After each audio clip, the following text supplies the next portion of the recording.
Sveiki, aš Kipras Biziulevičius, man 31 metai, gyvenu Vilniuje su šeima, su žmona ir 7 metų dukra.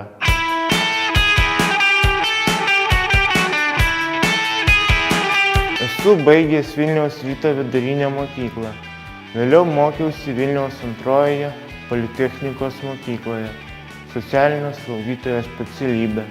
2004 metais studijavau Vilniaus verslo ir teisės kolegijoje. Įgijau buhalterio apskaitininko specialybę.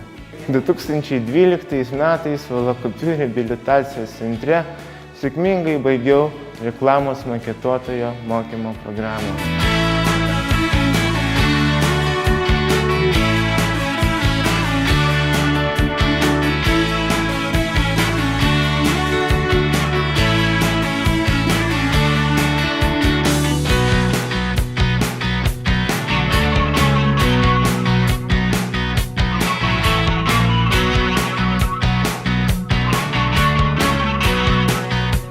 Praktikos metu dirbau kovo 8-osios ligoninėje ir Antakalnio klinikose Vilniuje.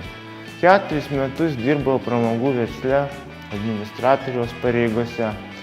Darbo metu buvau išvykęs stažuotei keliems mėnesiams į Jungtines Amerikos valstijas. 2 metus dirbau administratoriumi A-Hostel viešbučių tinkle Vilniuje. 2013-2014 metais dalyvavau Valakupių reabilitacijos centro vykdomame tarptautinėme projekte Mes galim dirbti 2020, kurio metu patobulinau saviraiškos ir jau įgytos darbo komandoje įgūdžius.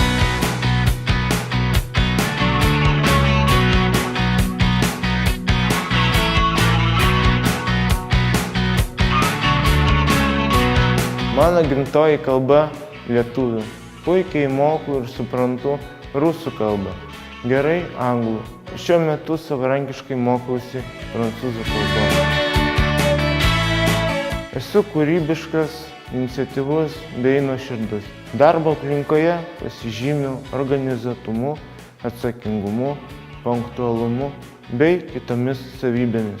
Patinka dirbti komandoje, lengvai randu bendrą kalbą tiek su kolegomis, tiek su klientais. Turiu pomėgį kurti reklamas. Įdomu viskas, kas susiję su menu ir dizainu.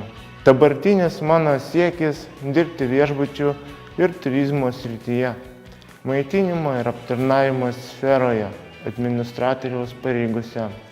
Mano hobis maisto ruoša, todėl svajoju išleisti savo receptų knygą, o tolimesnėje ateityje turėti ir vadovauti savo restoranų tinklui, ne tik Lietuvoje, bet ir užsienio šalyse. Merci ir au revoir.